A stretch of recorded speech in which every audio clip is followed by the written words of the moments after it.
It is what it is. But yeah, I just want to make sure I check that on y'all, cause Jordan done popped up. He done got locked down. Your boy Mike done got free. So I I just got all these options. I don't know how to. I said, look, As soon as I be about to eliminate one and they do something, I'm like, oh lordy, I got to hold keep on, her on hold the on. We about to list. get started. We about to get started. We about to get started. All right. We'll talk in a minute. Gotta stop wilding. You gotta stop wilding. All right, ladies and gentlemen. Every game, every era, every fan. Oh, did I mess it up? No, I did not. No, I did not. I thought I did. Listen, my mind going on. Let's do it. Let's run this all back one more time. We're gonna run it back. We're gonna run it back. We're not gonna do this. Every game, every era, every fan. This is Squad Sportcast. Four brothers, one mic, all sports. Excuse me, y'all. I had to make up for it. Players mess up all the time. The emergency committee reconvened once again and made their vote known. We're gonna make it quick. Your Crash King for episode 27 is none other than the former six-time champion, Mr. Jordan Woodard. However, don't laugh too much, Mike, because episode 26 was none other than you, yourself, and you. So I have to give honor and credit where honor and credit is due. I have to acknowledge you and give you your 30 seconds of fame. All right. So my 30 seconds of fame goes something like this. First, shout outs to OKC for sweeping the Lakers. Second shout outs to Donovan Mitchell for dropping 39 in the second half after being a bum in the first half. Um, and then also a shout out to my man Jordan off the market because of the haircut. Do you see this, man? You got to get the little part in your hair just cuz get the fold over, the comb over. Bro, you got to do it, bro. My entire 30 seconds is just going to be dedicated to Jordan's haircut. So whatever the next 10 seconds I have, I'm going to just say, look at this awesome beard. Look at this man's cut. This man done got the gel in there. He done got the activator going. Boy, this man. The activator is crazy work. What's even crazy is, Jordy, it's your time. You have the response. The floor is yours for the next 30 seconds. I mean, what more can I say? Life is good. Hate that Bron and them lost, but it is what it is. I mean, they lost to the better team, so it's not like they got blown out by the Knicks, So it is what it is. Hey, well, we gonna figure it out right now. Because now that we got all the Crash King information out, let's get into it. Topic one of the night is the NBA playoffs round 2. And I like the title of this session, Podcast P Strikes Again. The NBA second round is halfway through with not one but two brutal sweeps for two NBA teams, the Lakers and the 76ers. Of course, the Lakers sweep was undeniable and pretty much confirmed as it came in the hands of the defending champs, the Oklahoma City Thunder. Of course, the always asterisk up there was Luka was not there for the entire round. So it gives the biggest what if. However, I don't think it makes too much of a difference, but we'll discuss that in a second. However, for the 76ers, for the trust the process folks, it came as a shock to most NBA fans, as surely the combination of playoff Paul George and Joel Embiid was going to make a combination to strike fear in the Eastern Conference, right? Probably not.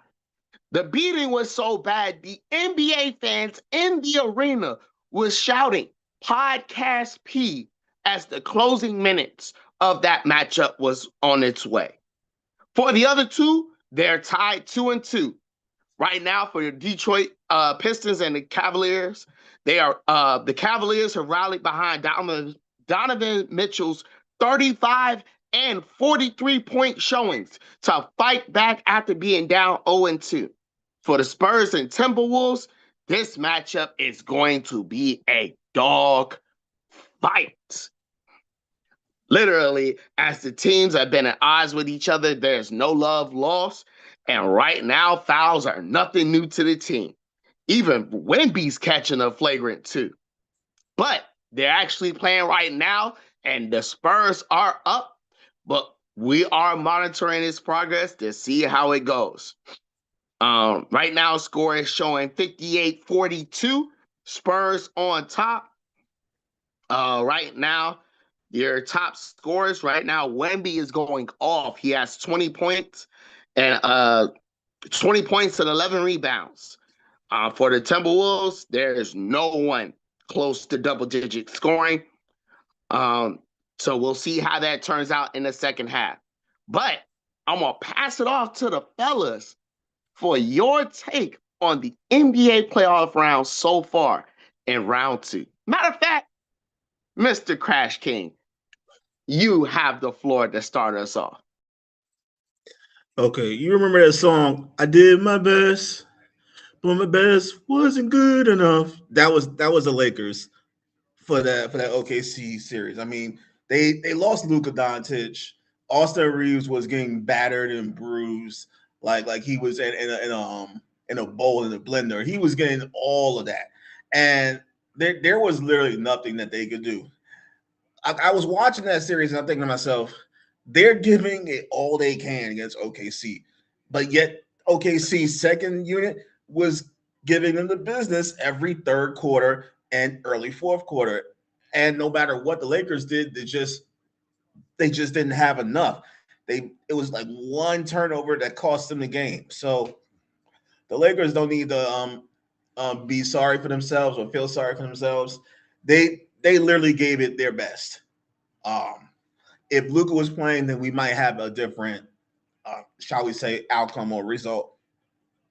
With the Knicks and the Sixers, it was a foregone conclusion. I mean, the Sixers gave it their all against the Celtics. They were depleted of all energy you could think of.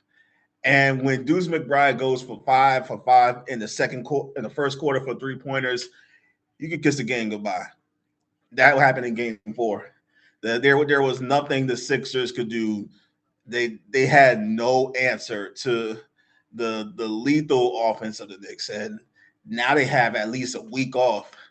They actually could take PTO and be good, unlike certain Clipper teams. Did I say that? Oh, but anyway, let's see, Cavs and Pistons. Maybe the Cavs could do what the Magic couldn't: score. They have players that can score. They have players that can get their ones. Donovan Mitchell and James Harden can get their ones. Donovan Mitchell said, "My bad," and told the Pistons to hold that in the second half. 39 points. 39 points. He tied Sleepy Floyd, who was their other franchise player, for the most points in the second half in a playoff series, in a playoff game. So, yeah, he was doing real good. And when Donovan Mitchell was on fire, there's nothing that these other teams could do. He has Dwayne Wade's patent floater to a T. James Harden is finally showing that he's there, that he's not a ghost, which is good. We're actually seeing James Harden. That's great news. Evan Mobley and Jared Allen are actually playing as big men. They're doing their thing. Now, the Pistons, hey, Paul Reed stepped forward and Jalen Duren is falling back. I told you before, they got away from it because the Magic can't shoot out of a paper bag last series. But this series, they ain't gonna get away with that if they go to game 7. Cavs can steal this one. Easily they can steal this one. Game 5 will tell us a lot. And this San Antonio Spurs and Timberwolves series, you're looking at it's a game of two halves, pretty much. Game 1, game 2, I mean, Timberwolves, they have a chance to really pull the upset of the playoffs. I still believe they can still come back, even though they're down by 12 right now against the Spurs, because 12 points ain't nothing in it for a deficit. I mean, hell, you saw last night the Cavs and the Pistons. The Cavs third unit came out, and the Pistons were still playing till the very end, and they almost gave up the lead. The Cavs coach almost had a conniption on the floor because he was like, what the hell are y'all doing? He had to put the starters back in because they were giving up easy points. Like, needless to say, this playoff season has been mostly entertaining, more than boring, and I am quite thankful because the season was Boresville. So I'm looking forward to the conference finals, orange and blue skies. If you want to know where I lean, Good Lord, bro. You got it, bro. I'm gonna let you cook. Mike, you have the floor. So this playoffs has been pretty interesting. I do think Luca would have definitely made a difference. I don't know if that's a different question or if it's the same question, but I do think Luca would have made a difference because in game four, they only lost by like 5, 6 points, and it was a close game. And most of the series was close, going back and forth, back and forth. In fact, at half in multiple games, the Lakers were actually leading the game. LeBron James is still defying father time. Please, y'all got to crown this man the GOAT. Jordan would never be 42 years old, dropping this amount of points in the playoffs, leading his team in scoring, leading the team in assists, taking over when there's no Luca there. Being the number one scoring option at 42 is wild. he had Um, more rebounds than DeAndre Ayton. and he had more rebounds. So my point is that this man is all around cooking. In my opinion, he's the GOAT, and I don't think it's even close. Yes, he got swept. I got that. Cool. He also did not have his number one scoring option. That's like OKC Thunder playing without SGA, and then you're like, oh, well, they got swept without him. Well, clearly they didn't have their best player, right? When the Boston Celtics got swept because Jason Tatum got injured again, it was like, oh, well, Jason Tatum's injured. But when LeBron gets swept, it's like, oh, well, nah, it's just another way to lower his status, and it's a longevity stat and all this other ridiculousness. My point is, it needs to be canned right now because LeBron is and has proven again that he's the GOAT in multiple capacities. Outside of that, what I'll say is it's going to be interesting in free agency where Austin Reeves go. I don't think that he's a max player, but I think somebody will pay him as such. I think that his production could be replaced. Also, looking into the NBA draft, I was excited to see that the Wizards got the first pick, building a team around Alex Sarr and Anthony Davis and old buddy they traded from the Hawks. Um, there's just a lot of opportunity for them to be a real rising up team. The team that got screwed coming into the draft, it looks like the Sacramento Kings, who once again will be bottom dwellers again. Because there's about 3 or 4 top level players, Dibinsanya, Cameron Boozer, and then the dude from Kansas, the forward from Kansas. Other than that, the draft is okay. It's not crazy deep. And you know me, I happen to be a draft aficionado. I didn't get a chance to talk about the NFL draft, but I was excited about that too, just in general. From a basketball perspective, I think that um, I would love to see the Knicks win their first title since 73 or 72 or whatever year it was. 23. 73, I think I was right, 73, with Walt Frazier in them. I would love to see that.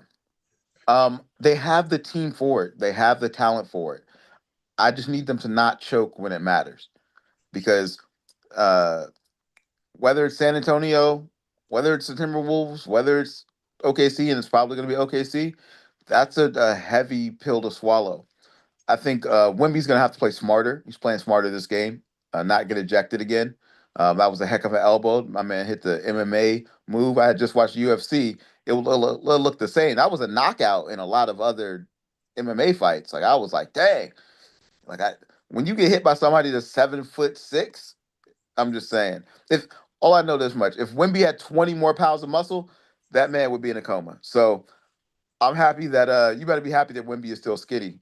I was seeing some picture when Wemby was blocking the shot. This dude looked so long. This boy crazy, man. Um, I I still don't know who won MVP yet. I don't know if they decided yet, but I don't think they made that call yet. I do think Wemby should get it. In my opinion, he won Defensive Player of the Year. I think he should also win When we MVP. got Defensive Player of the Year. Wemby got defense. I said that. Yeah, but Um, MVP, he should get MVP as well. I know that's what I just said.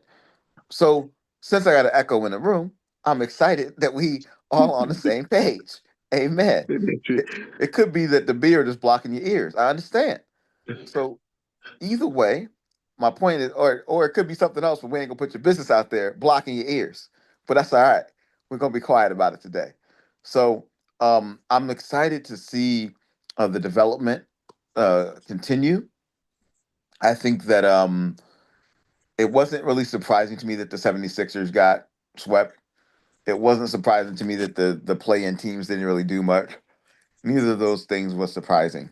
Um, but I do think that the finals is going to be interesting and probably one of the best finals that we've had in a while. Um, I don't know if it'll be as good as Game 7 was with OKC against the Pacers. I think that was last year. That one was fantastic, but I think that the series is going to be really interesting because both of them. Let's imagine it's OKC in New York, and if they sweep this third round after sweeping the first two, that's some fresh teams going in there to play some fantastic ball. So I thought that was exciting. I look forward to it, and yeah, I'm ready to see what's happening next. I gotta make a quick comment before Nick goes. I was looking at some tape on one of the draft prospects, one of the top ones, AJ DeBonsa. He could not shoot a three to save his life, and that's not good in the modern day of the NBA. The fact that he was clanking threes like that, I'm like, oh god. Now, the Pacers have to feel like the worst team in the world. Speaking of them, they purposely tanked to get a top five, four or five pick, and because they were, I think, number 7 or 6 or 5, their pick got sent to the Clippers. Ooh. That means they have no first round pick after being horrible all year. It is like, but the thing is, they got Ivica Zubac out of that, so it's like, I mean, it's like you got a what? Let's just say you got a Tacoma out of it, but you really wanted like a Escalade or a Hummer. But you got a Tacoma. I mean, it's a Tacoma. I mean, it can do it, but it's not an Escalade. It's not a Hummer. It's not a Range. So the Pacers have some work to do. They got some things to figure out. And Washington getting the number 1 draft pick is not set in stone. They may trade it. Who knows? They would be stupid to trade it, but teams do stupid things during trade time. So I expect nothing but the stupid. I might even bet over and under on stupid stuff that happened on trade night. Just because somebody's going to trade the number 1 pick for like 2 first rounders, a second. I just expect stupid.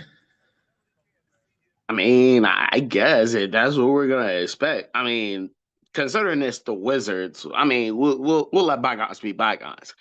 Um, but I'm gonna put this trigger warning out for Mike because Mike said a comment, and I'm gonna have this trigger. But hey, trigger warning is out here because I'm ready to shoot out here. I'm just letting it be known it's out here. I'm gonna get to it last, but I'm giving the warning now. So it's interesting that the Detroit Pistons and the Cleveland Cavaliers have been going back and forth. I actually thought this was going to be a sweep because y'all know my stance on James Harden and how he's disappeared. Um, even though he makes his comebacks and how whatever he does to make his comebacks, point wise, like he'll stat pad whatever you want to. The greatest Dak Prescott on hardwood. It is what it is. I'm gonna leave it alone. But it speaks more to Donovan Mitchell than it does James Harden because it's clear that for Mitchell, you see he's getting help for the offensive side of the ball. And it does help in these playoff cases. So I am happy that he does have the help that he needs and that the score is tied 2-2.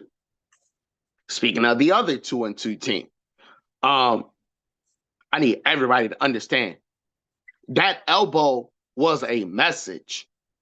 And Wemby is letting the league know I am not a bitch. That's as simple as it is. That's as simple as it is. You can disagree all you want. Here's my thing. You seen all these players that's been pushing Wemby, fouling them, this, that, and the third. No, we in the playoffs, B. This is the playoffs.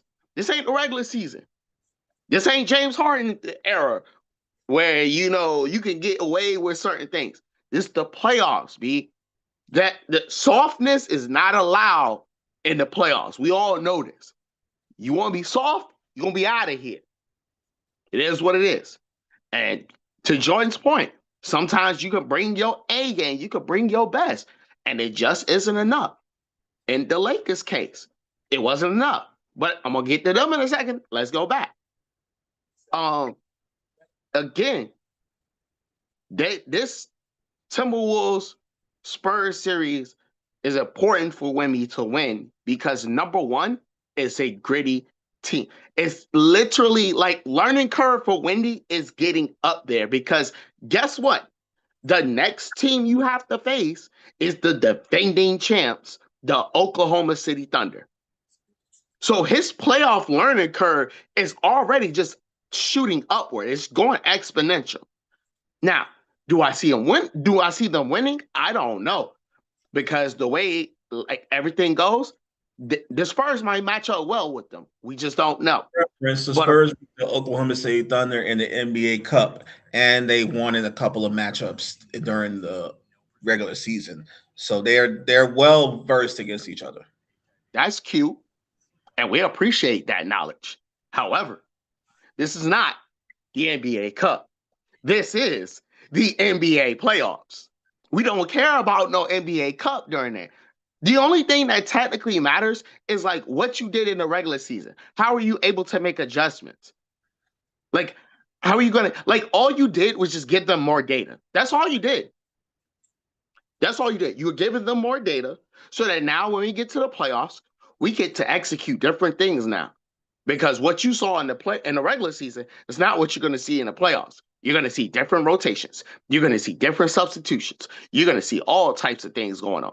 You're going to see different game plans. Except for OKC. They what they have ain't broke. They ain't fixing it.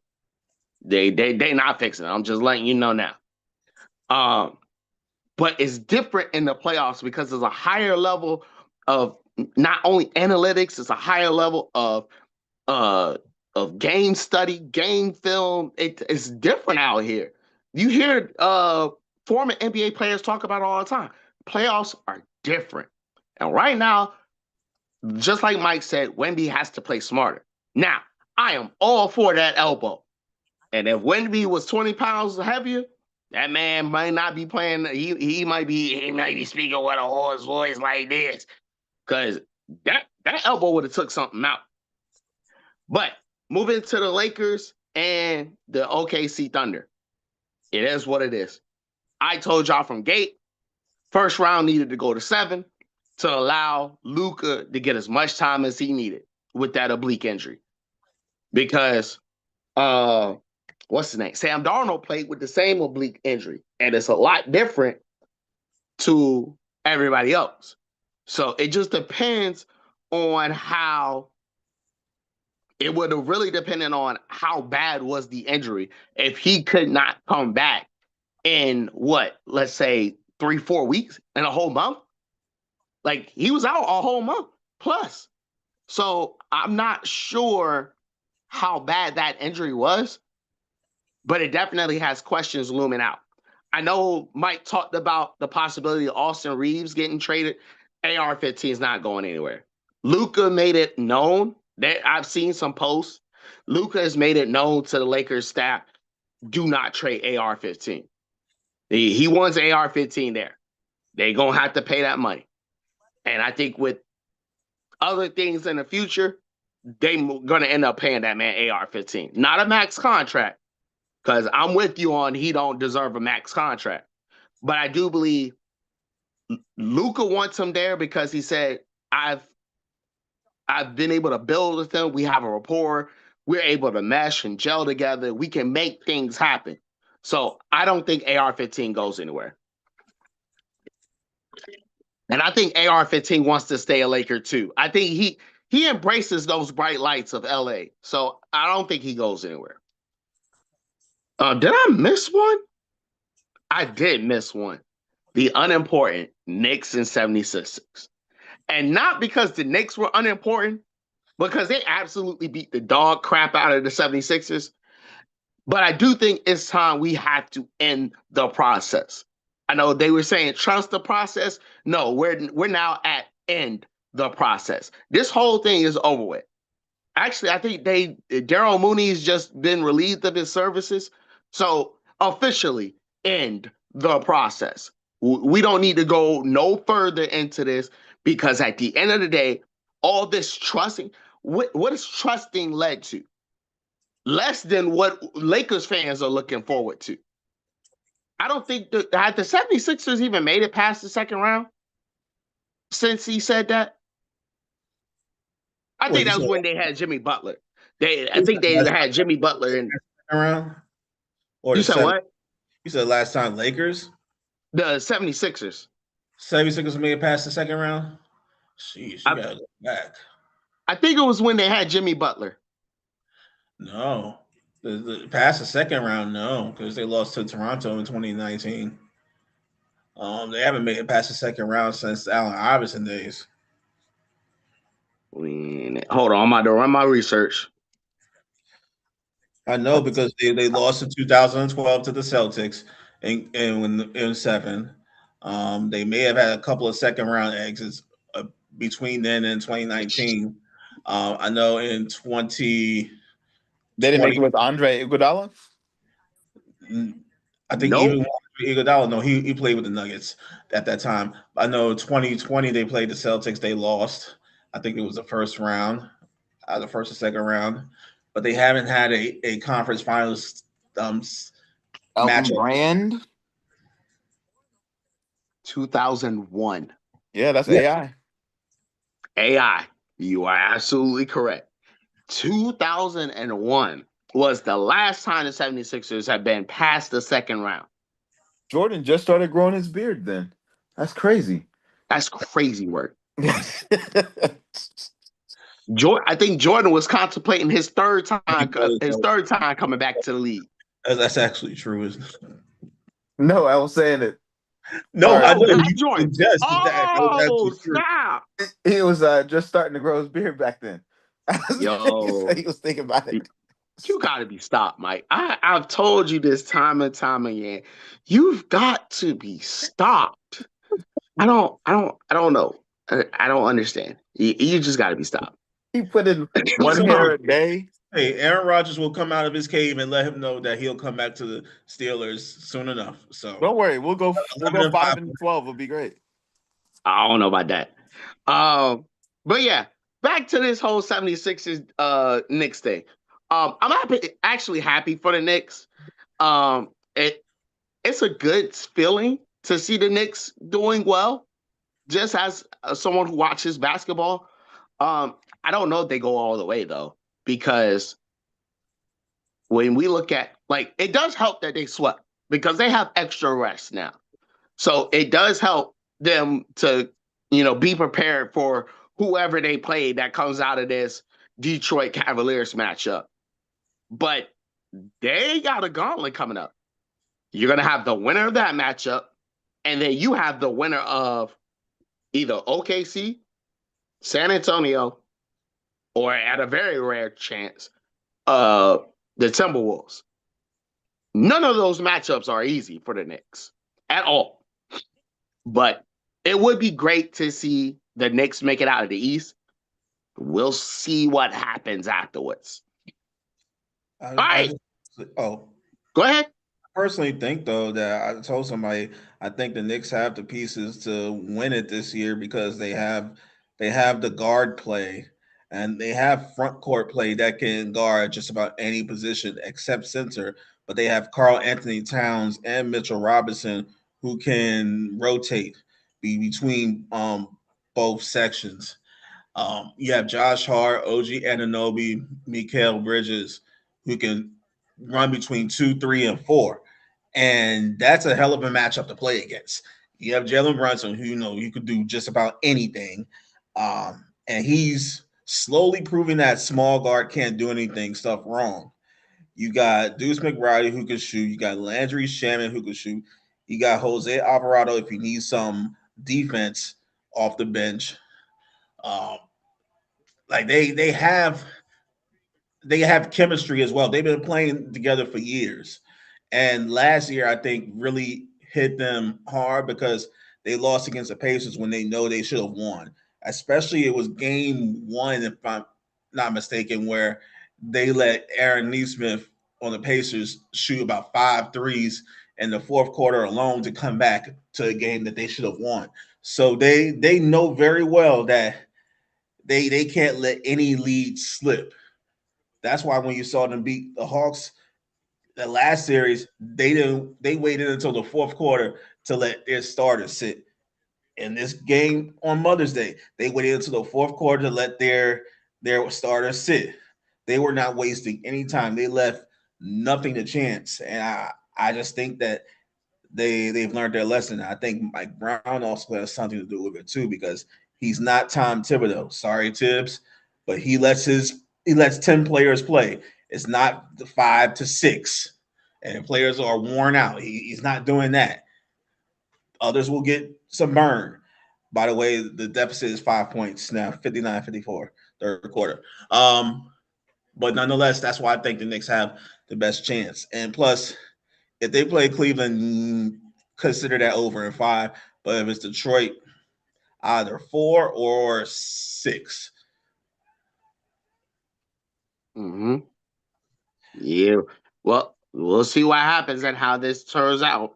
But let's move on. I got one of the most important things coming out and what will probably be impacting all sports channels for the rest of the summer. It is topic number 2, LeBron's decision 3.0. Now, first things first, ladies and gentlemen of the court, we are gathered here to mourn the loss of another playoff exit for LeBron Magikarp James. The King, in his final grasp of strength, pulled as much as he could to grasp a win from the defending champions, the Oklahoma City Thunder. However, Father Time did not grant him enough strength in order to prevail one game against the defending champs. But with that being said, the big question looms again for the now 41-year-old. What happens next? What goes on next? As you know, the Lakers have not extended LeBron's contract past this season. There are reports of him going to either retirement, Golden State Warriors, Milwaukee Bucks, all over everywhere. So to the fellas, I think Mike can lead off first. So Mike, because I went viral for telling people that LeBron was overrated. And I forgot to make my spill on this. Because again, as much as I don't want the loss to say it diminished his legacy, because let's be fair, you have a point. Luke, his number one scoring option not being there, and him being able to take over the mantle at 41 years old is a great accomplishment. It is a top tier accomplishment. Not too many players can do it. Not any, but okay. Jordan is 39 and he can't Jordan even do it. Jordan did not do it. Jordan was terrible his last year with the Wizards. Try again. No. I'm talking about our Jordan. Oh. Well, Jordan's beard could do anything. In his beard, we trust. Okay. I just wanted to make sure. All right. Oh. Well, in Jordan's beard, we trust. However, in the game of basketball, it doesn't do much for us here. Darn. However, like I said, we have plenty of options for the king, the self-proclaimed king, to go wherever he would like in order to challenge for an NBA title. Although retirement does sound like a great option out here. But for the fellas, what's next? All right, so I think that I think LeBron goes to Cleveland for his homecoming. That's my bold take of the day. I think he goes back to the Cavaliers. The Cavaliers are a playoff caliber team. They're a great team. They already have a leader in a Donovan Mitchell. They surprised that the Spurs let them back in this game, but they already have a leader in Donovan Mitchell. They have a front court presence, but they could use a forward who could slow the game down and make sure that it's in hand. For example, yesterday when they were up 13 points with a minute and 14 seconds to go, or a minute and 44 seconds to go, and they almost gave that game away, LeBron would not have let that happen. He would have slowed the game down. He would have been a floor general. He would have been a playmaker. Another thing is that LeBron James is okay playing second fiddle, and I don't mean that in a disrespectful fashion. What I mean by that is that he doesn't need to be the lead scorer in order to make the impact on the game. He's not Kobe, where if he's not scoring, he's not playing. That's not LeBron's game. James will lead the team in rebounds. He'll lead them in assists. He'll lead them in steals. He'll play defense. Also, you got to remember he's 6'8", so his presence on the court, he can play 1 through 5. And on a team like the Cavaliers, as we saw yesterday, they don't really run up and down the court. Like they're not a fastball team, or I forgot what the name of that phrase is. But they're not a running team, right? They play slow as well. Especially look at them in the first half last night. You know, they were playing slow ball the whole time. They're not a run and gun type of team. So somebody like LeBron, who's definitely declining but still amazing. I think he would fit there, and he'll get another chance to win another championship, which I know is what he wants. He'll be back home, which I know is what he wants. He's already made the money. He's already got the notoriety. He's already done all the things he could do in LA. He's trying to secure his legacy and get his statues, right? Because I think he's going to get a statue in Miami. I don't think he'll get a statue in LA, to be honest, even though he won him one championship. I think that he'll actually get, and he won them. I think they won an NBA Cup too, or something like that. But I think that he'll get a statue if he goes back to Cleveland and gets them to win a championship. I think they would definitely get over the hump with him. I think that he would make a big impact there. They could afford him. He's not a max player anymore at 41, 42 years old. I think at most he's got 2 years left in him. And the only reason I say he's got 2 years left is because I do think that he wants to play with his youngest son, Bryce James, in the league as well, just at one point. He already got Bronny in. Bronny hasn't really done much, but at least he's scored a couple of baskets here and there. So he's not a bum. He's just not amazing.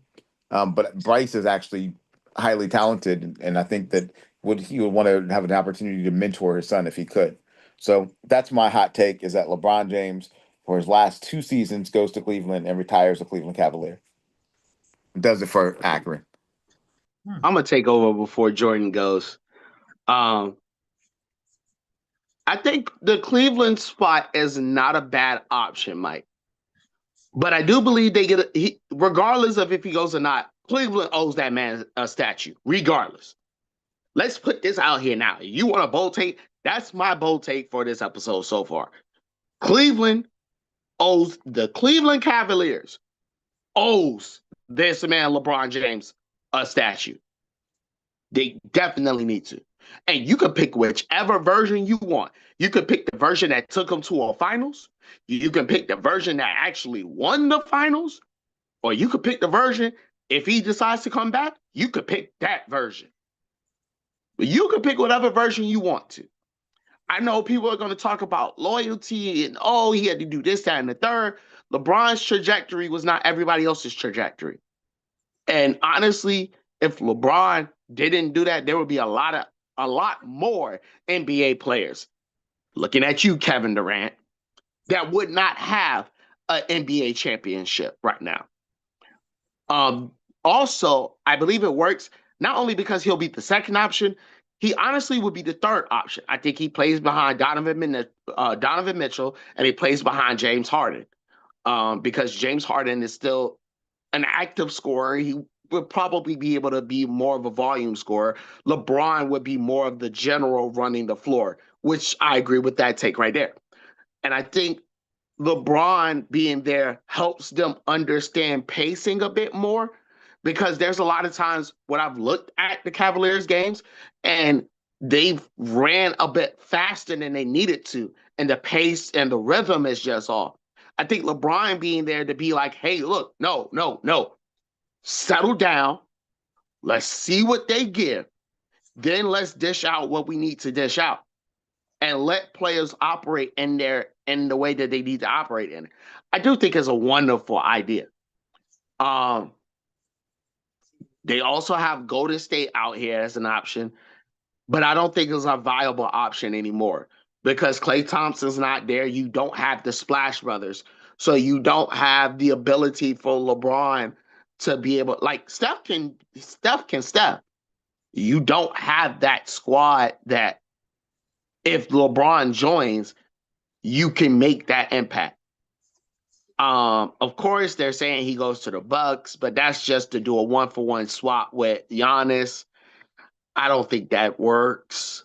I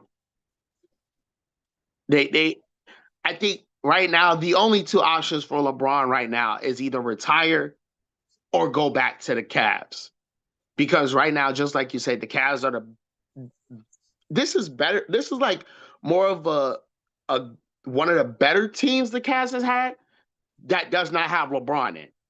But if LeBron is inserted into the mix, I do believe that makes it a playoff caliber team. I think it actually makes it a possible championship caliber team, because at this point you have somebody with the basketball IQ to tell where to go and how to set up certain things.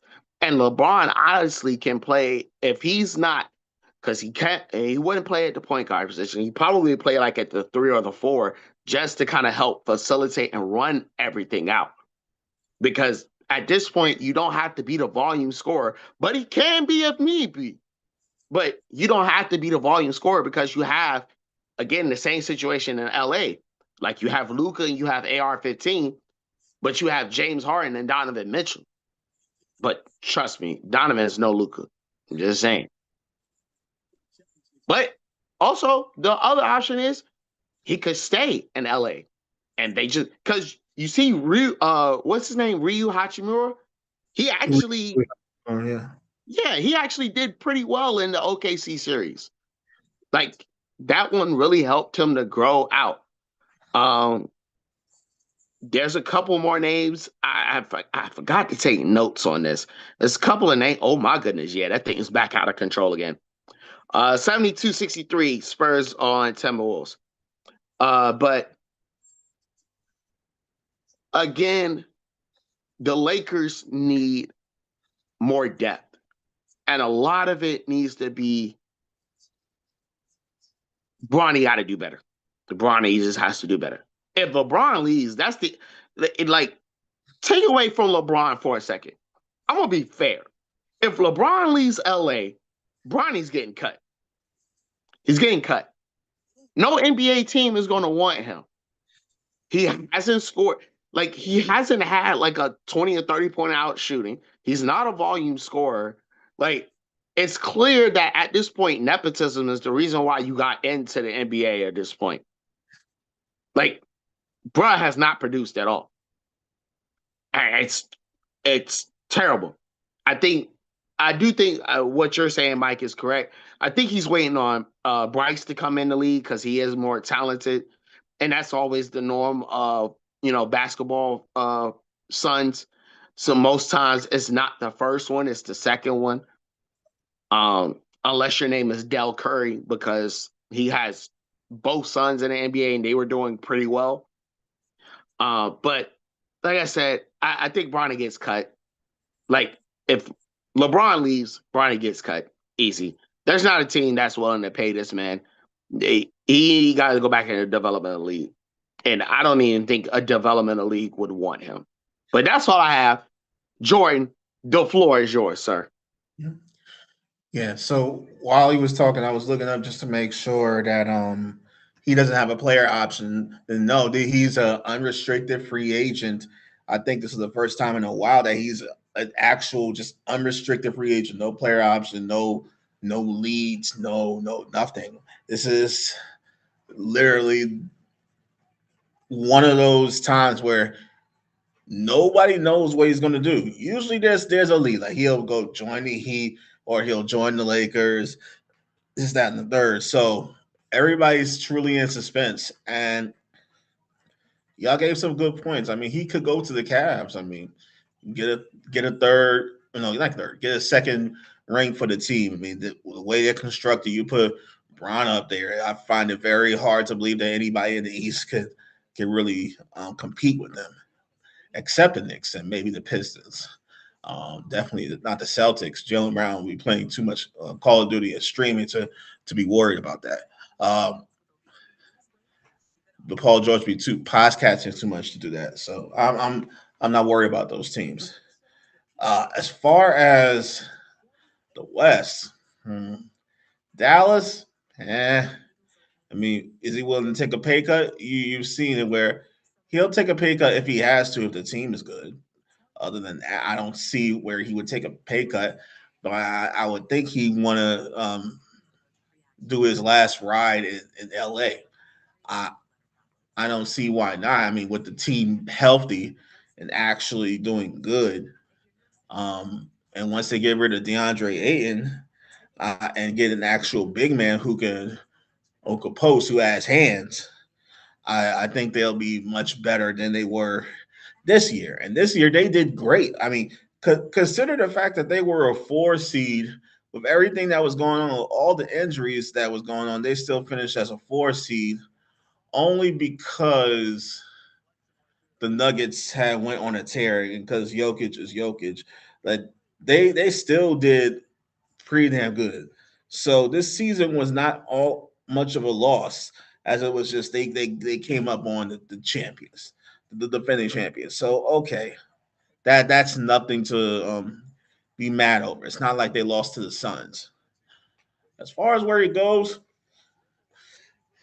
he's not going to go out without a fight. He's not going to just retire like that. I find it hard to believe that he will retire like that. It's not like Tom Brady where he did a double take and came back afterwards.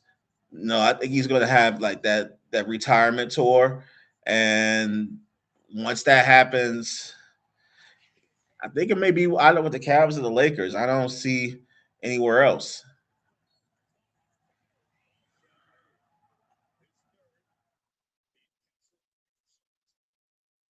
Yeah, I don't think it's anywhere else either.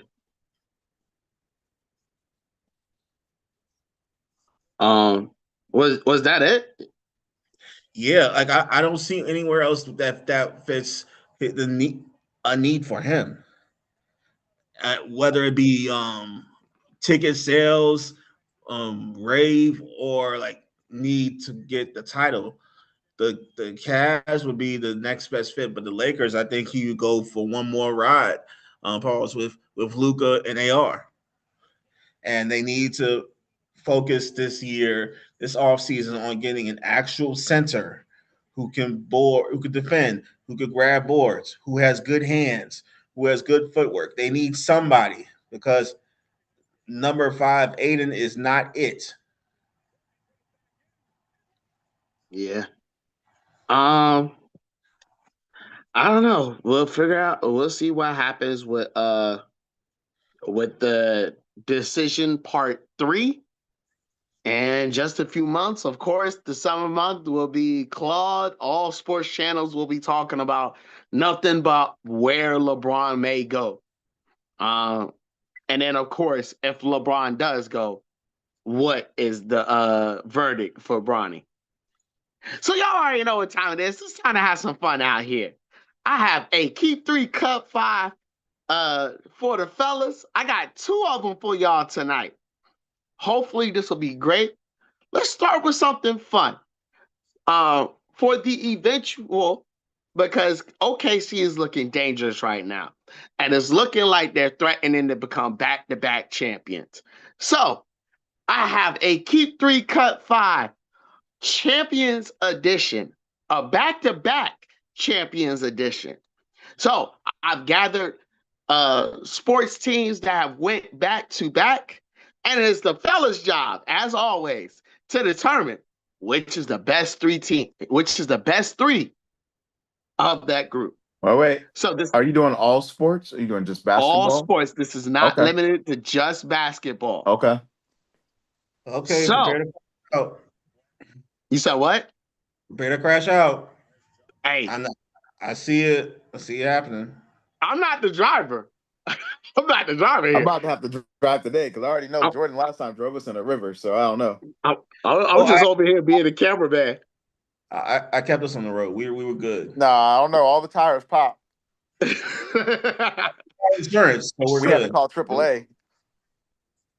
I ain't never have to call AAA twice in one night, but it happened. Hey, it is what it is. Mike, you ran them off the road though the other time. Oh, the other time before that, I drove it in the ocean. It wasn't even on the road. We was under the water. We was driving in the sand on the bottom of the ocean, boy. At least Jordan had us walking, but you just had us swimming, threatening with sharks. I got life jackets, but it was rough. Either way, well, here it goes. Keep 3, cut 5, back-to-back champs edition. Number 1 on the list is the Kansas City Chiefs, the back-to-back Super Bowl champs in 2023 and 2024, led by Patrick Mahomes and Travis Kelce. I'd cut them. And why I'm thinking that is I feel like the Spurs repeated. I feel like the Patriots repeated. I feel like the Bulls repeated. The Lakers repeated. The Yankees repeated. And all of those teams I would pick over that Kansas City team, to be honest. The Miami Heat repeated. Yeah, I think it's impressive that the Chiefs repeated, but the Steelers repeated, the Cowboys repeated. I don't think they're the most impressive version of the repeats champions that we've seen, even in the past 20 years. So if it's up to me, I'm cutting them. Of course, I'm cutting them. They had to beat the Eagles to get that repeat. I'm cutting. Oh, well, then I should have kept them. You're right. That was probably a better win. You're right. Because the 2023 was more impressive than when they beat the Niners, in my opinion. See, then now we're driving off the road now. This man's just being disrespectful for no reason. Like, what? So good. We were doing so good. We were doing so good right now. Then man had to go and grab the wheel, pull it, and all that. I'm happy that Jalen Hurts lost, but it's fine. Because he's only like the 12th best quarterback in the league. But it's fine. Continue. You got to relax, bro. You got to relax. Maybe 14th. Anyway. I'd rather have Brock Purdy. But go ahead. You rather have Brock Purdy with no Super Bowl wins. Yeah, you're right. I'd rather have Matthew Stafford. I'd rather have Mahomes. I'd rather have Lamar Jackson. I'd rather have Josh Allen. Hey. It's a lot of, You rather. He's better than Tua. He's better than Tua. Lamar Jackson, no Super Bowl rings. You rather have Josh Allen, no Super Bowl rings. That's true. You rather have Joe Burrow, no Super Bowl rings. Look at the team around him. They weren't winning because Jalen Hurts was just balls out amazing. They were winning because that defense was crazy and stacked. You call a spade. If you give that defense to Lamar Jackson, if you give that defense to Josh Allen, you give that defense to Joe Burrow, you give that defense to most of the top quarterbacks in the league, they would all have won a Super Bowl. You get that defense to Brock Purdy, he wins a Super Bowl. I'm sorry. I love to fact check this because keep in mind the 2023 version of that Eagles team had more sacks. That 2023 team that went to the Super Bowl the first time was much more dominant than that 2025 team. They had 70 sacks, which was like second or third all time in the NFL. Okay. And they lost, right? And they lost. Cool. Also, keep in mind, Jalen Hurts was much more of a passer in 2023 than in 2025 when they won it. So let's rewind. So you're saying in 2025 when they won, he wasn't really passing the ball. So that means he was not the reason that they won. So you're proving my point. Fantastic. Just wanted to make sure I'm saying that. They went nuclear in the Super Bowl. Again, when he played in that Super Bowl and they lost to the Chiefs, That was the best version of Jalen Hurts I've ever seen. If he played like that every game, he'd be a first ballot Hall of Famer. I'm not here to diminish his skill set. I'm here to diminish his skill set long term because every other game besides that one game, he has not been that player. He's had bad games, yes. He's had a lot of But bad again, games. A lot of bad games. Again, I'm your listening. first ballot Hall of conversation is about Famers still don't back-to-back have Super repeats. Bowls. And since the Eagles did not back-to-back repeat, you can change it to the next team already. Go ahead. We can talk about this all day long, but keep in mind, your first ballot Hall of Famers that are active right now that you claim are first ballot Hall of Famers, they still don't have Super Bowl rings. The only one that does is Patrick Mahomes. That's true. I'm just saying. And guess what? I still would pick them over Jalen Hurts. Hey, you're right, and that's why you would not have any rings. Hey, I'm a Pittsburgh Steelers fan, but it's cool. Go ahead. Hey, you a Steelers fan, so you got plenty of rings out there. Yeah, I'm just here to say, we ain't all getting, these we ain't getting quarterbacks you this year, though. taking. This year we going 5-11 because I need Jordan to have to shave his luxurious beard. doubt y'all I need you to go grow that 5-11. beard all season, so we have the pleasure of having you shave it, and then also shave your pet Pomeranian. It's gonna be great. I ain't shaving. I doubt y'all go 5-11, but I'm gonna buy you a Pomeranian just so you can shave it. That's crazy work. That is crazy work. But to the Kansas City Chiefs, you're not good enough. Get out of here. Yeah, I wouldn't keep them. Next on the list, the Pittsburgh Penguins. Back-to-back Stanley Cup Finals in 2016 and 2017. Did they beat the Capitals both years? Huh? Did they beat the Capitals both years? I know they beat them one of the years. I know they beat them in the Eastern Conference Finals. One of the years they won, they beat, I think, the Blues or something. And I thought that beat like the Red Wings or something. I'm about to find out right now. I don't remember who they beat. But they were. This is all-time back-to-backs, right? Yes, all-time back-to-backs. They were impressive. I'm not gonna lie, but the Penguins back-to-back was very, very impressive. I'm not gonna lie. Like so I'm not super paying attention to hockey, but I do remember the history behind that, and I remember being impressed with them. Now I'm a Red Wings fan. If I'm rooting for hockey, for no reason other than that's probably the only team in hockey that I knew about when I was growing up.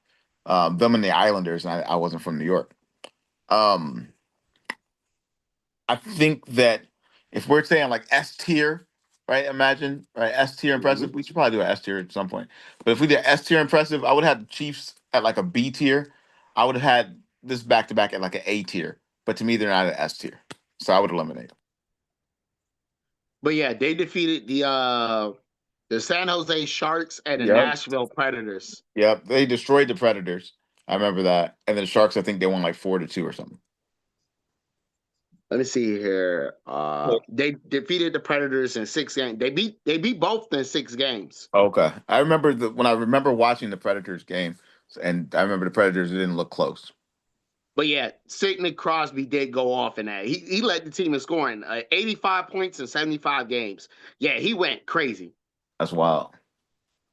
So, Jordan. What'd you say, Jordan?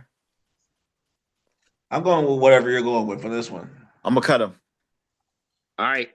They get cut. Might look like you driving out here again, Mike. We're gonna see if we need to swim or not. I almost had a seatbelt on. But I'm tempted to take back and put the Chiefs up just because they did beat those Eagles. But it's okay. Continue. This is why I wish the Cardinals had a beat y'all in that Super Bowl. So I'd have that come back for y'all. Because I'm actually mad that the Cardinals actually won because they had to beat us in order to get there. And if we'd have met y'all in that Super Bowl, y'all got destroyed. The Eagles, the Cardinals that year were fantastic, and the Steelers were also great, and the Eagles were not anywhere near as good. They were not great. Do you remember that year? Steelers the Cardinals was a wild card team. They were. The Cardinals were 11-5. First off, we were the 6th seed that got there. And yet still, we were at that point, that 2018 was still one of the best because it had a lot of depth in there. That defense was no slouch. Nah, I think the Steelers would have destroyed y'all. I ain't gonna lie. It was a defensive collapse. It wouldn't have been close. You couldn't afford that particular Steelers team. You could not afford to have a defensive collapse against them, is what I'm trying to tell you. Because that offense was potent. That That was probably the most potent offense we've had in the past 25 years. I don't know about that one. Because we had I think that one y'all lost to the Jags. Didn't matter. Oh, that's true. That one y'all lost to the Jags. That was the best offensive. And then when we lost to the Broncos, that was also we had a good offense that year too. Yeah, I think that one too. But the Broncos defense was just crazy that year. But, they were beating BTA to everybody. But no, I'm talking about when we had Tebow. We lost to Tebow. That's what I'm talking about. Oh yeah. Yeah, we should. I don't know about that one. Our offense was way better than it was. We had Emmanuel Sanders that year. We had some great players. All right, continue. All right, so to the Pittsburgh Penguins, just not good enough. You gotta go. They were great. Next on the list, we have the Houston Astros, back-to-back championship pennants, and they gave a 3-year stretch. What year was it? They have 2019 to 2021. Yeah, I'll keep them. I remember how impressive the Astros were that year. Those 2 years back to back, and they went through the gauntlet. They had to go through the Yankees. They went through the Blue Jays that year. The Red Sox, I don't think, made the playoffs that year. They had to go through the Texas Rangers that year. The Angels didn't make the playoffs that year. I remember Houston being extremely impressive at that point in time. I'm going to keep foul play that came from the Astros that year. Yeah, I think it was some foul play that came from them those years, and they got found out, and teams started to hate them. So I couldn't keep them. You would keep the Patriots for Deflategate just because it's Brady. So I'm going to keep the Astros. If you knew anything about me, I would have cut them at that time because I didn't like the Patriots. That's okay. You're a Brady fan, but nah. But that Astros team though, here's the thing though. That Astros team was loaded both times. The Astros was loaded both times. The gauntlet that they played was fantastic. I can't, and I think they won over 100 games, like each season. Yeah, I would keep the Astros. Just from a pure gameplay perspective, I can't speak anything to any scandals that Jordan already knows about.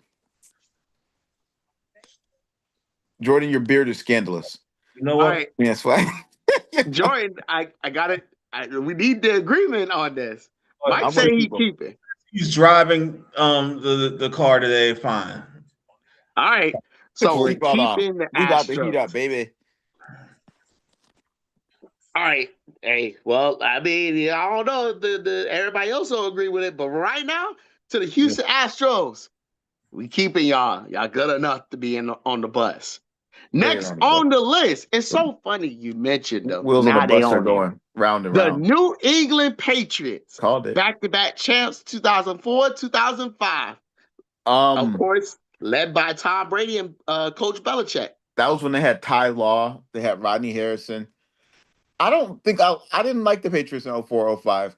I didn't feel like they were good enough to have won it back-to-back. One of the titles that they won, I think, was controversial.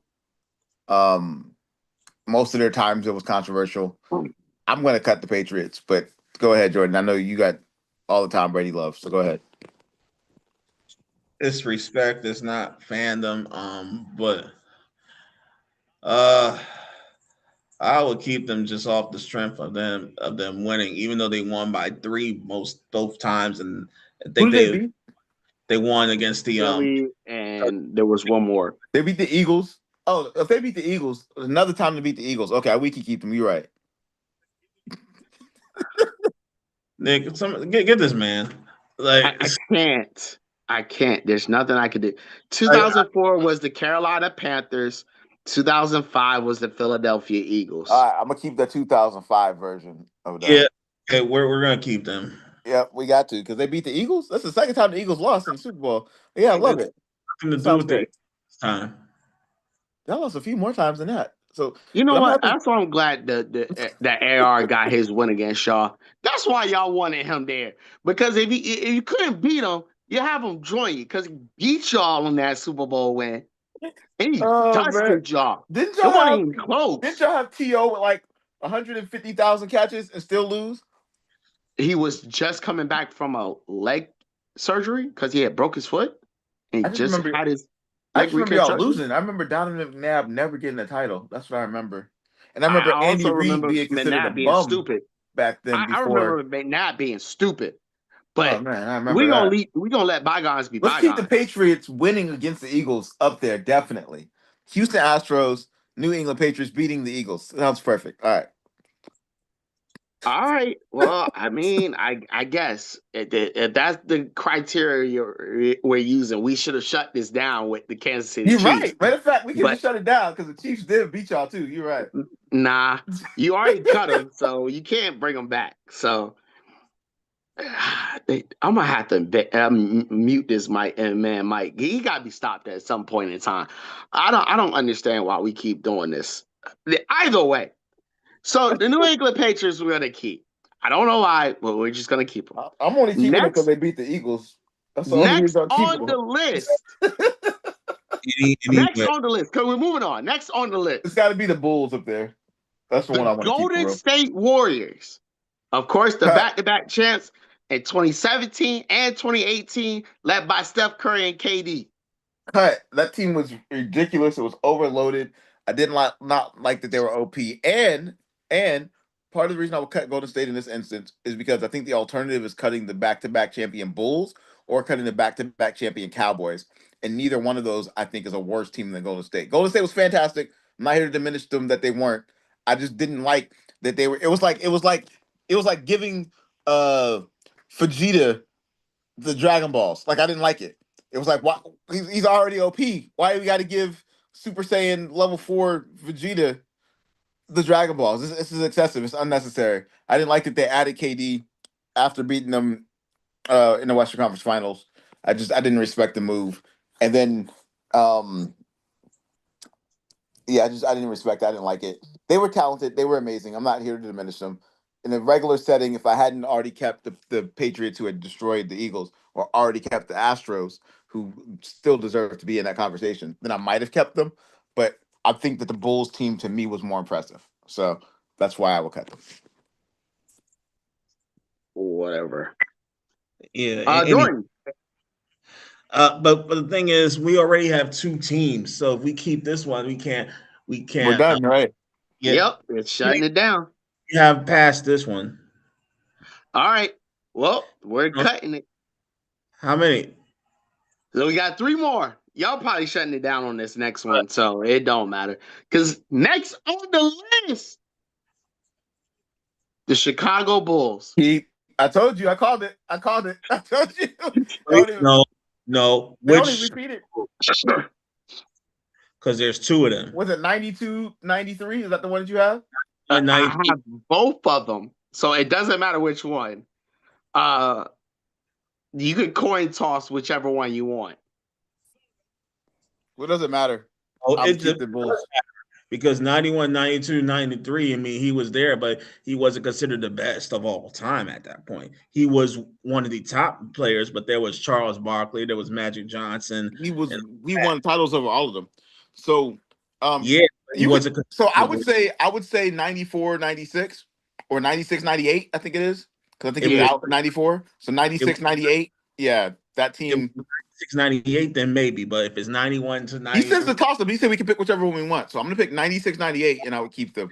Choose one because it's not fair to have both. Because, I mean, 96, 98, as much as I think Michael Jordan is the third best, yeah, I agree with that. I couldn't. Second best, but yeah. I was going to say 96 to 98 anyway, because 91 to 93 was good, but 96 to 98, especially having a 2-year hiatus in which another team went back to back, and then he came back and did another three-peat. Yeah. Give me 96 to 98. I would have said 96 to 98. Yeah, I'm gonna go keep, especially because I cut the Golden State Warriors, and the only team I would cut the Warriors for would have been that 96 to 98 Bulls team. I mean, like I said, as much as I think he's third, I would be a fool to cut the 96, 98 Bulls. I think Jordan is second. First off, I think Kobe is like 7th. I've gone through this list before. I say Kobe and Jordan are the same player, I like Kobe better. Nah, All right. Jordan Well, won it more don't rings. matter because we're shutting it down. Keep 3, cut 5, back-to-back champs edition. You guys cut the Kansas City Chiefs. Yeah. Said Pat Mahomes didn't do enough. You guys cut the Penguins, even though Sidney Crosby went nuclear. It wasn't enough. You guys kept the Houston Astros, which might be a little debatable due to some allegations, but we're gonna let them live. You guys kept the 2004 and 2005 back-to-back New England Patriots for whatever reason. Because they Mike, beat the don't Eagles. start. Don't start. It was the only reason that it was needed. You guys cut the Golden State Warriors. Wait, I got a 2017 question. to 2018. Who did the Patriots beat again? Sorry. Okay, The Panthers and the Eagles. Oh, okay. Go ahead. That was why. My bad. I was trying to make sure. Whatever. You guys cut the Golden State Warriors and you guys locked it in and shut it down with the Chicago Bulls. Your final two cuts are the New York Yankees, 1998 and 2000. They were 1998 fantastic. to 2000. Yep. And you guys cut the Brazil national soccer team, the back-to-back FIFA World Cup champions in 1958 and 1962. That was with Pele. Yeah. Mm-hmm. Okay. Well, I still feel good about it. I feel like we did not drive into the ocean today, so it's okay. And we actually really cooked with that Patriots pick. Good job, Jordan.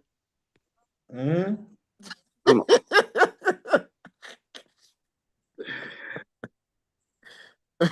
I'm just in shock of it all. Either way, I got something to kind of get Jordan back into it. As we're looking up the NBA scores right now, it is not looking good right now. 95-84, Spurs leading right now. So it looks like it's fourth quarter, 9 minutes to go. Plenty of time for them to make a comeback. But let's get this second Keep 3, Cut 5 going. I got one just for Jordan, kind of keep him in the mood since we're talking NBA. I got to Keep 3, Cut 5 NBA all-time trio. So, of course, the rules are as follows. It's going to be one team, 3 players from that team. No person mentioned will ever be repeated. So if a person Wait. say like... Rewind. We're doing a Keep 3, Cut 5? Yes. Okay. NBA all-time trio. All-time trios. Okay. Yes. So I made sure to make sure that no person is on the list twice. And of course, no person serves as, there's no person that, no two people play on the same position. So you can't have 2 point guards on the same position. All right. So here we go. Keep 3, Cut 5 NBA all-time trio. Number 1 on the list, the New York Knicks. Walt Frazier, Carmelo Anthony, Patrick Ewing. Cut. Although respectful, but cut. As much as I'm a fan of the Knicks, I got cut. Because Carmelo's a great scorer, but Walt wasn't the best point guard ever, and Patrick Ewing wasn't the best center ever. So cut. All right, you got it. But New York Knicks, even though it's Jordan's heart and soul, ain't good enough here. Get on out of here. Next on the list, the Houston Rockets. James Harden, Hakeem Olajuwon, and Tracy McGrady. Keep. Wait. Hakeem Olajuwon, Tracy McGrady, and who? James Harden. That's tough. I would have rather had Yao Ming in there for the record. Over Hakeem Olajuwon? No way. Keep. I think Hakeem had better footwork. I think Yao's size was better. He could play players like Shaq easier. But I'm happy to keep them. James Harden can score anywhere. Tracy McGrady can score anywhere. Hakeem Olajuwon is one of the best centers of all time. That's a keep. That's fine. Centers post work in his 60s right now. He's training the centers of today. That's true. And James Harden, Houston, Yeah. Keep. Okay. I'm gonna follow the Who Jordan that train today, but we're gonna keep. All was? right, well, Jordan's on the bus. Jordan is eight. I'll put my seatbelt on this one. All All right. right, Come on. what? Houston Rockets, good enough. We're keeping them. Come on the bus. Next on the list, the Dallas Mavericks. Luka, Dirk, and Jason Kidd. Cut. Luka, Dirk, and Jason Kidd. I think Jason Kidd brings it down, interestingly enough. And I like Jason Kidd. He's one of the best point guards of all time. But compared to what we just already cut, I wouldn't have put them over that Knicks team. So Yeah, Jason Kidd in that 2011 team was more of a role playmaker. Like he was a now if he spot. was on the Knicks, if he was on the Nets, that's a different Jason Kidd. Yeah. But this one, yeah. I mean, and Dirk 2011 was unstoppable when it came to the playoffs, and Luka Mavericks is Good, but not amazing. no, he was amazing. Like, let's not even do that. He scored 73 on the Hawks and didn't even blink. Um, he Was made the Hawks. City. Oh no, we not about to let that slide. You slid that in there like it was just like Right. no, hell no. It The- was the Hawks, man. Come on, bro. That's just Real. like Bam's 83 points. It was against the what? The Wizards? Players. He acted like he was just cooking some bombs on the street, some G League players. No, they were real live NBA players. You sound like you must be a Kobe fan, right? Huh? You a Kobe fan, aren't you? That's me. Yeah, because that's like saying Kobe's 81 was impressive. Kobe. Yes. I'm happy that Bam beat Kobe's modern day record. Just because that was such crap. And Lucas was also crap. It was against a crappy team. Nah, not revisit that Bam record piece because that has some issues, if you get what I mean. look, I can respect the overall record. I cannot respect how we got there. Like, again, the first 2 quarters, necessary. Cool. You had to score those. Your team needed those numbers. That's fine. I'm fine with all of that. That fourth quarter, hell no. Absolutely not. Absolutely not. That was just for the record at that point. I know. And that's what I'm saying. Like, I can't respect that at that point. Like, if you have to score it because you need it, sure. That's just like 81. That Kobe's 81. They needed all of Kobe's 81 points in order to win that game. They didn't need Bam's 83. They could use Bam's 60-point game. That 60-point game would have just been, hey, they blew him out. Bam threw up 60 and didn't play in the fourth quarter. SGA do it all the time. SGA will drop 35, 40 in three quarters. Won't even play a minute in the fourth quarter. Won't take a shot in the fourth quarter. That's why I can kind of respect this OKC team, because at the end of the day, you get as much as you need to win and then coast the rest of the day. Here's what it is. But we'll leave that where it is. But yeah, the Mavs, we're cutting them, correct? Yeah. All right, cool. I just wanted to make sure I have my what's called taken care of. All right, next on the list, y'all should keep this one. I'm gonna be hurt if y'all don't. The Philadelphia 76ers. AI, Right. Julius Erving, Joel Embiid. Joel Embiid gets injured every 5 minutes. I think he may have contracted Anthony Davis' allergy. Keep, but you said Joel Embiid cut. Right. Because I think Joel Embiid has contracted Anthony Davis's virus of being allergic to wood. So I'm going to have to respectfully cut them. If it was just AI and Julius Erving, I would have to keep them. I don't know who else I would have put Charles Barkley up there. He used to play for Philly. That would have been a better third. It would have been. All right. So yeah, cut. Cutting? Cut. Yes. Get your ass out of here.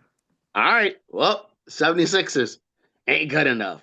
Dallas Mavs, y'all won't good enough either. Get out of here. Get your ass. Next on the list, I think y'all only have. Oh, y'all got 2 cuts left. Next on the list, Golden State Warriors, the chef Steph Curry, KD, and Wilt Chamberlain. Why would you get Steph Curry, Wilt Chamberlain, and who? KD. I don't like KD. I don't like KD there. Interestingly enough, Yeah, I don't like KD in his patch, but that's a def lineup team. Keep. all right. I mean, NBA Street Edition. All right, keep him. I'm not happy about it though. It's crazy work. Gone off course, yeah. So we're still there. I Hey, don't well, like we're him. gonna find out. I don't like it. These next 2 gonna make you rethink something. Next on the list, the Boston Celtics. Larry Bird, Bill Russell, Paul Pierce. I don't like Paul Pierce. But I would cut them. We only have 2 more. Or 1 more. 2 more after this. So I'm gonna cut them. Cut it out. I'm gonna cut Paul Pierce because he talked too much trash about current players today, and he had a wheelchair injury, so I'm gonna keep him out of this. Nah. I feel like he's accurate with some of that stuff, because KG said the same thing. Used a wheelchair to go to the bathroom to take a dump. I cannot trust a player who did that. I can let you live on that. But if you were saying, oh, because he talking trash to the NBA, the current NBA players, KG said worse. It's not he like literally called the sweep on the Rockets, basically. Taking a dump. No, Paul Pierce does that all the time. Like, just takes wheelchairs and then nope, not doing it. Cut. I will let you live. If it was like a point guard like Bob Cousy or something like that, okay, then maybe we're working with some grease. But Paul Pierce, no. Ain't no truth there. I'll let you live. To the Celtics. Your price is way too high. We got to cut it. Next on the list, y'all might shut this down after this. The Chicago Bulls, again. Derrick Rose, Michael Jordan, Michael Jeffrey Jordan, and Dennis Rodman. I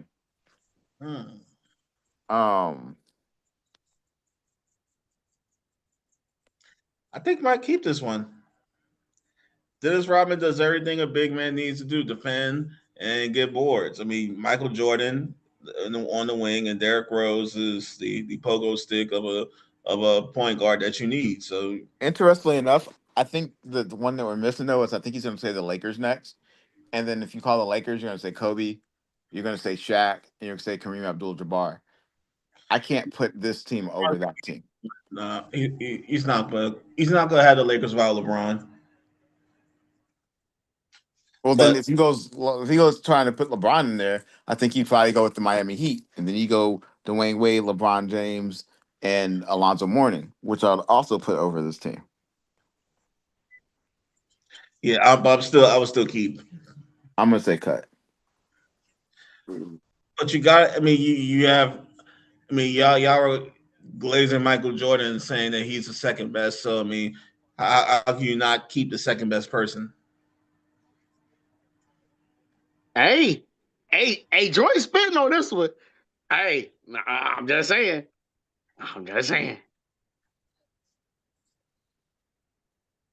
So what you gonna do? We gonna keep it? We'll keep the ship afloat, or is it sinking? What are we doing? I think this ship is sinking. You keep it Dennis Rodman. Dennis Rodman is one of the greatest rebounders of all time. I'm not here to diminish Dennis Rodman. I don't think if we're talking like NBA Street type of edition that he could check any of the centers right now that we're talking about. Also, I'm concerned that Shaq is going to be brought up. I'm also concerned that Kareem Abdul-Jabbar can be brought up. LeBron can be brought up. I'm concerned that who else am I concerned about? That he could go with like the Bucks and go like Giannis, go Oscar Robertson, go Kareem there. I just don't get me wrong. I also think that Derrick Rose kind of brings it down because he had that one dominant season, but he wasn't historically statistically dominant every season.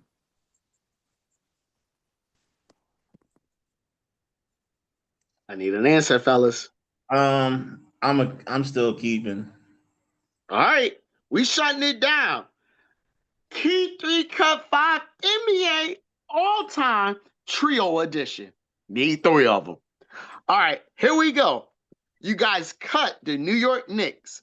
You guys kept the Houston Rockets. Let me start it over. You guys cut Walt Frazier, Carmelo Anthony, and Patrick Ewing of the Knicks. You guys kept James Harden, Akeem Olajuwon, and Tracy McGrady. You guys cut Luka Doncic, Dirk Nowitzki, and Jason Kidd from the Mavs. You guys cut the 76ers squad of AI, Julius Erving, and Joel Embiid. You guys kept the Golden State Warriors death squad, Steph Curry, KD, Wilt Chamberlain. You guys cut the Boston Celtics, Larry Bird, Bill Russell, and Paul Pierce. Your final keep was the Bulls, Derrick Rose, Michael Jordan, and Dennis Rodman. And your final cut, Mike was correct. The Los Angeles Lakers, Magic Johnson, Kobe Bryant, Shaquille O'Neal. Called it. You drove us into the river. No, we're still on land. We definitely turned over. Definitely skidded up the road. We definitely turned over. 2-3 times. That car's turned over. I knew what I was talking about. That's what I'm trying to tell you. Do you know how hard it was to keep my face straight when he said Los Angeles Lakers? And I'm looking at it like, damn, bro. How he called that thing exact? he said he gonna call Kobe and Shaq. I said, ugh, it's looking bad out here. Kobe, Shaq, and Magic, and we cut them. Come on, dog. I knew what I was talking about. Hey, it is what it is. Well, we got one final topic for you guys tonight. The NFL strength of schedules has been officially released. Some of these teams are a little bit shocking. So we'll go down just the top 3 and the bottom 3, the hardest schedules and the easiest schedules. So top 3 hardest schedules are the Chicago Bears, 0.55, Miami Dolphins, 0.542, and the Arizona Cardinals at 0.538. The top 3 easiest schedules are the Cincinnati Bengals at 0.45, the New Orleans Saints 0.434, and the Cleveland Browns at 0.429. So, interestingly enough, the Pittsburgh Steelers are in the middle ground with 0.495, and the Philadelphia Eagles are not that too far below them with a 0.481. So, also because brother Theo is in the audience, he also has one of the harder schedules at a 0.521 strength of schedule. So, where do you think this is going to lead up? Do you think this is going to play anything as far as who's making the playoffs this year? Or is it really not going to matter because the good teams are the good teams and the bad teams are the bad teams? I think so. I'll lead off. I think strength of schedule does matter. It does play a role into things, but you have to understand that one year to the next is entirely different in the NFL because of things like injuries. The injury bug is real in the NFL. For example, the Bengals are actually favored this year to potentially win it all because their strength of schedule is so easy comparatively. The Cardinals having a rough strength of schedule is terrible for them. They're going to not be a good team again. The Bears having a tough strength of schedule is not really that surprising because their division is considered tough. But I think that they're one of the top teams and have a chance to win it all. I think that where it really matters for strength of schedule is really like where you have to play your road games at. So, like for example, the Steelers had a stretch a few years ago where we had 8 games in a row away from home. It was crazy. And then they also did something a few years ago where they gave us our bye week in week 4, even though there's a 17 game season. We were exhausted by the time the playoffs hit. There was no way we were going to win. So I think that the timing of the bye week matters more. I think that um, uh, the home games matters more. I think that winning your division is always still the best way to get into the playoffs more than anything else. I do think that the Steelers are going 5-12 this year. I think that the Panthers are actually going to win their division back to back. I was telling Theo about that the other day. Because I like the Bucks. I like the idea of the Bucks, but losing Mike Evans, I think, is going to be important to them. They also lost their linebacker. Um, they had a pretty decent draft, so I think it's going to come down to the Bucks or to the Panthers. But the Panthers had a really good draft, so I'm actually going to go with the Panthers repeating. I actually have the Cowboys winning the NFC East, which I know the Eagles fans are upset to hear, but I think that I think that the offense that the Cowboys have and the weapons that they have, and then they added players on defense, I do think that they're going to be competitive. The Eagles have to play better than they played last year. I just wish that the league would finally just get rid of the tush push. It's boring. It makes the league boring. It's pretty much like just passing the ball to Shaq in the post. It's boring. And I'm happy last year that they didn't do it as much as they did the previous year because they lost those weapons over there. Landon Dickerson doesn't run it the same way as Jason Kelsey does, etc. Um, I also think that the Commanders have a chance to bounce back well with the healthy Jaden Daniels. Um, they just can't mess them up and coach incorrectly again this season. I can actually tell you who I think is going to win each division to just make it easier for you. So I've got the Bengals winning the AFC North, the Ravens finishing second, the Browns finishing third, the Steelers finishing fourth. So we can have a top 5 pick, which sounds fantastic.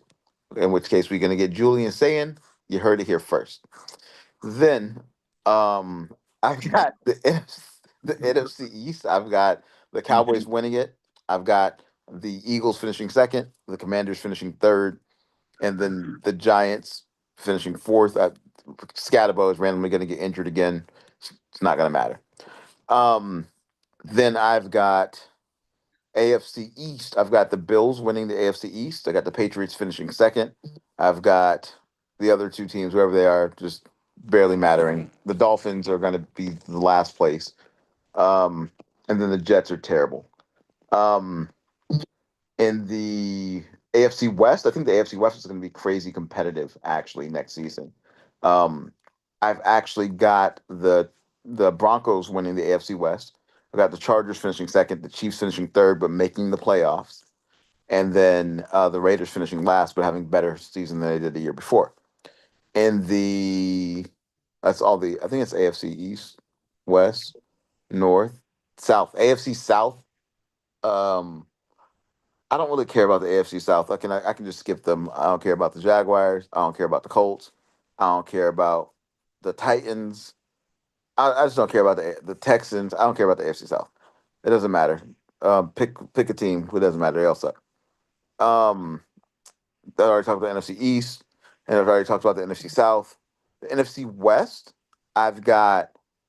Um, I think that's going to be the most competitive division again in football. With the healthy team, I got the Niners winning the NFC West. I got the Rams finishing second. Um, and then I forgot the other teams in the NFC West right now for some reason. And the It's like Cardinals going to be last. And who else? Who else you said? Seahawks. Seahawks. Yeah, defending champions. I got the defending champions finishing third in their division, but making the playoffs. Um, and then NFC West, NFC North is going to be competitive as well. I got the Bears winning the NFC North. Then I've got the Packers finishing second. I've got the Vikings finishing third, even though they did pick up Jawan Jennings, which I do think was a great move. And then I got the Lions actually finishing fourth in that division. Um, yeah, I think that's about it. So on my end, I think that strength of schedule only matters because of positioning in regards to the playoffs. And then I think that what matters more is how many home playoff games you have and when your bye week is. So that's my take. Jordan, I'll let you have it. All right, I guess I gotta finish it off. So I don't think strength of schedule means much of anything. It's just based off of analytics and what last season's stats and projected stats for this year is. Because you still gotta go through training camp, you still gotta go through the preseason, still got to go through cuts and everything like that. So we don't know what's going to happen. We don't know if some teams will have an uptick in movement or momentum. So I'll leave the numbers where they are. As far as predictions for divisions, too early to talk. Yeah, I personally think that the Ravens are going to finish the first in the AFC North. I think, like I said, Lamar Jackson being healthy will carry that team to a top seed in the AFC, probably one or two. Uh, they have something to prove. The Steelers will probably finish seventh in the AFC as far as seeding goes, but you might have three teams in the AFC North because you're looking at the AFC East. Bills, Patriots. I mean, Bills probably will be Bills will probably be there. Um, Patriots, we're still waiting for everything to happen. Who knows? Stephon Diggs may make a return now that the court case has been resolved.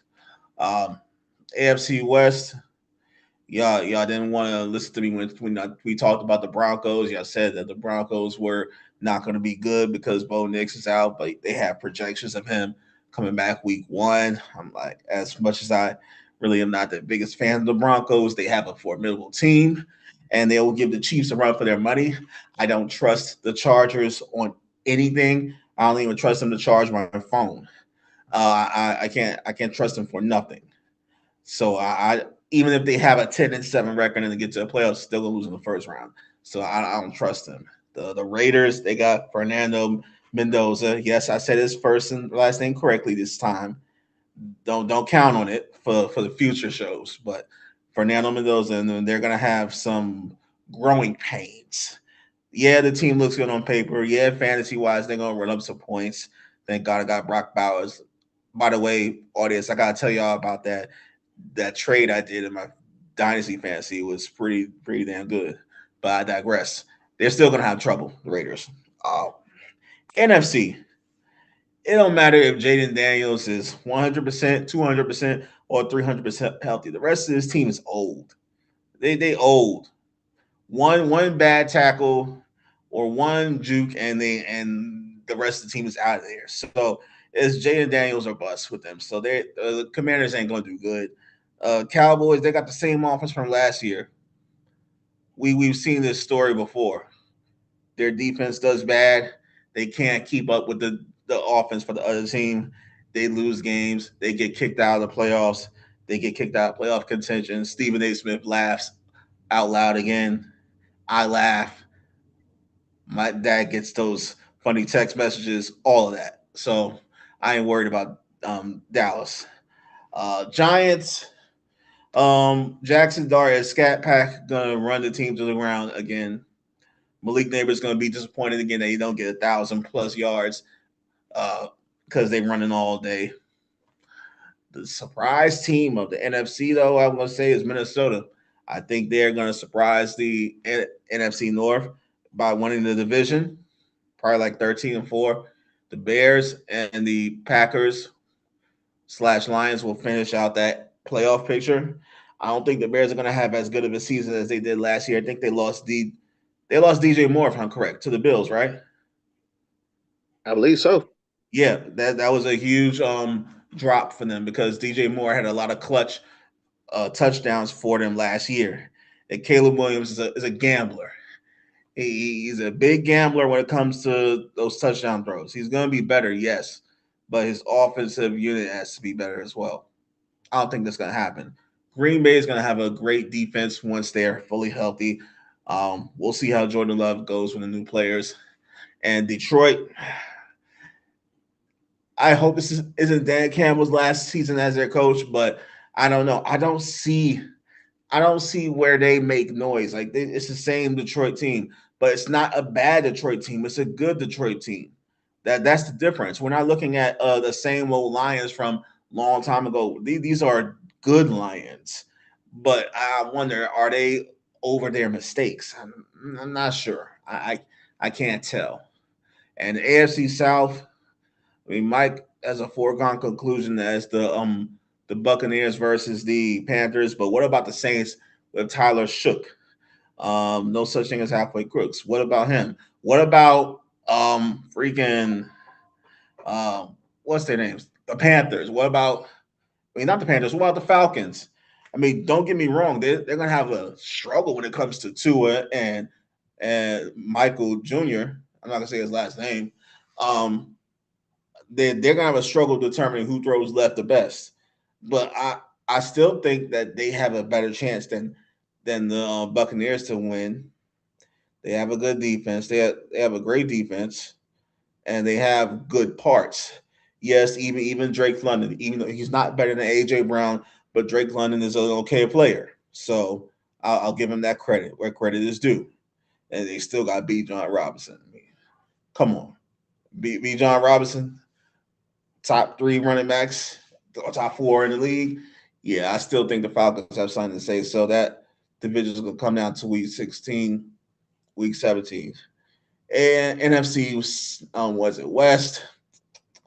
I'm thinking Seahawks gonna try to prove themselves, but I think Sam Darnold might see ghosts again because they'll be on to him. So get them out of here. 49ers, they might sneak into the playoffs, but the Rams are looking for that smoke. They want to avenge their last 2 seasons where they were so close but didn't get the cigar. But it depends on if Matt Stafford can get enough needles to make sure his back is good. Because one hit to the back and it's bad for him. So all in all, I don't think strength of schedule means anything. It's just a matter of whether these players can stay healthy. If they can stay healthy, the game's gonna be a lot closer than people think. Well, I really didn't want everybody to make their predictions on who was going to win. We was going to do that on a future episode. That was later on when we get to seeing preseason and what we got. Y'all are too early with these predictions. Too early to look, but when we get there, we'll have a better look at the rosters and see like, okay, who is doing what. Yeah, because I was about to say, first and foremost, these players have to hit the 53-man roster. We don't know who's going to be there. You don't know how the coaches are going to be. So we gonna figure that out later on in life. I do believe that it does play a little bit into how teams are going to perform. Oh, by the way, the Spurs did win Game 5. They had an offensive blowout. They won by 29. So yeah, that's the thing. So back to the NFL. But keep in mind, we had a team like the Patriots make their way to a Super Bowl and literally luck their way to a Super Bowl. Like, because of that easy strength of schedule, they capitalized on it and they were able to make the playoffs as a top seed. And then, as luck would have it, they lucked their way in the Super Bowl. Now, their defense was no joke because their defense could hang. Their offense was a different story. If you're talking about one of those quarterbacks that are not top 10, those were one of your quarterbacks right there. But I digress. Leave it alone. I ain't here to discuss that right now. But so when I look at something like this and I see like the top 5 teams, the other 2 teams being the Indianapolis Colts and the Atlanta Falcons, I don't have any, like, there's no reservation that I have for it. I think the only reason the Arizona Cardinals are even that high is because the rest of that team is nothing but dogs. You have the Niners, the Seahawks, and who else? the Rams. 3 juggernauts, honestly. So the Cardinals will be up there forever because unless all 3 just magically become trash within the next 10 years, well, next season, the Cardinals are going to have a way up to go. And they have a new head coach, and they have a new starting quarterback. It's going to be a lot for the Cardinals. For a lot of these teams, the Bills still have a high strength of schedule. The Kansas City Chiefs have a high schedule. That's because the Broncos are up there. The Broncos have the easier schedule. So actually, and the defending champs are right above them. So, like, I can't say necessarily that we're going to see what happens out here. The NFC East has an easy schedule this year. They're in the mid to bottom tier. So, with the exception of the Commanders, who are the only one above .500, so we'll see what happens with them. But just like Jordan said, they're old, so we don't know what will happen. But just wanted to catch y'all opinions on that so that we can go ahead and wrap this up. Because that's our whistle for today, but the game never really ends. Thank you for spending time with us, sharing opinions, passion, and a love for sports that goes beyond the scoreboard.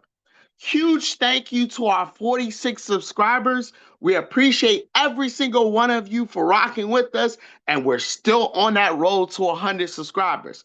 Make sure you spread the good word. We out here trying to give the good knowledge out here. If you like what you heard, subscribe, follow, and join the conversation.